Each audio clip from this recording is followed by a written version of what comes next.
What's up, crew? Joe with Max Protection Moving here, giving you guys another tutorial on the SmartMoving Crew app.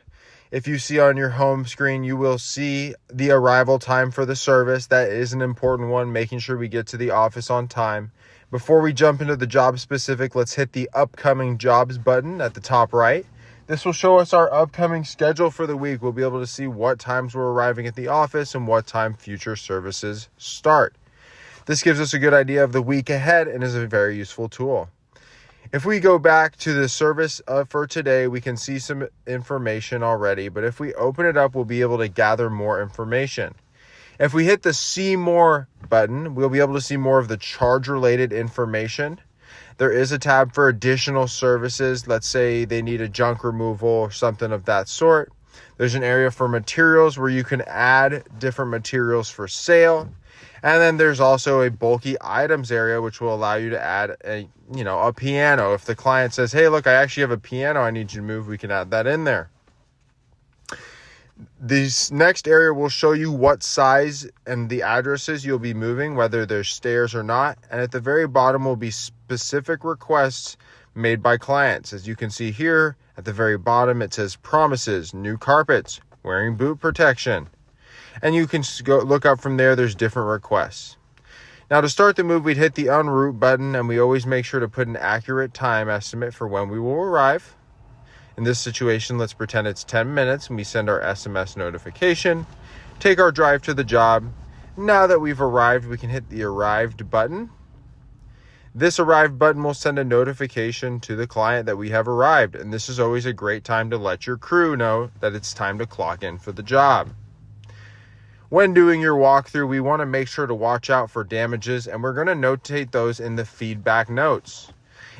Every crew member has this option in their SmartMoving to be able to go in this example, pretend there's a damage to a desk in the living room, we would put damage to desk in the living room. After that, we would go to our photos section at the top right in the job. And there we can go ahead and add a photo of said damage where we can notate that is a pre-move photo.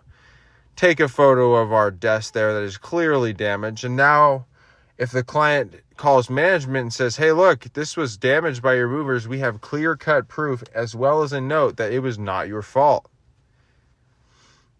We were happy to go through that. Now let's go ahead and start the job.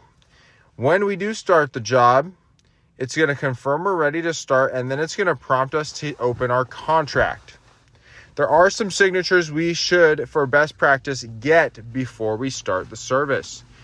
In total, there will be 3 combined initials and signatures that are needed to proceed forward. The first initial, the client is acknowledging they've received the important information handbook, which they have. Management always makes sure it is sent over to the clients. You'll hit the yes check mark on both, as those confirm that we have sent an estimate for moving services, which you wouldn't be there if we didn't. Rather a signature. And the last field we'll be filling out is a signature acknowledging coverage for their items. If you scroll down, you'll see the next field is going to be on the left-hand side. Get that signature, and after you get that signature, you are all set to exit out of SmartMoving. The contract portion, and hit start again. The job has now started. Right away, you can generally hit the button again at the very bottom, which would be Start Loading, and you'll see that momentarily. Now remember, these features are very useful for time tracking, and they help us check your hours if you forget to clock into home base. So we want to make sure we're using these features throughout the job. So we can hit the Start Loading button. And after we're done loading, we can hit the Finished Loading button, as you'll see here momentarily. Now, let's say after you finish loading, it's time to snag a lunch. We can use that button at the bottom left where it says 0 hours and 1 minute to stop charges for the client. And we always let the client know, hey, Mr. Client, we're going to be stopping charges right now because we're going to go take a lunch. And when we come back, we'll start charges again by pressing the Clock In button. At that point, we've made it to the unload, and we can hit the Start Unloading button. And if anyone's arriving for the unload, now is when we would let them know when to clock in on home base.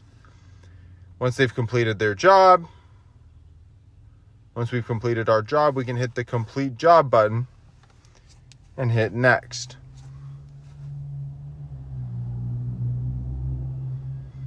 It will prompt us to make sure our deductions are correct, and we'll be able to see the total billed time.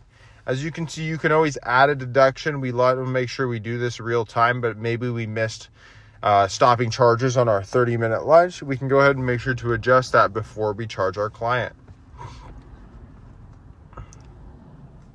We are able to review services, review materials, and review bulky items one more time before finalizing the invoice.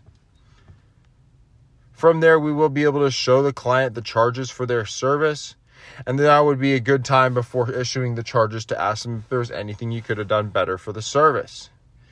When they go ahead and answer no, you did a phenomenal job, you can go ahead and skip this discount section, but do know you can always add a discount with approval from management. Once you do that, you'll have one last signature at the bottom for the client to acknowledge that everything has been delivered to them and we are not keeping any of their items.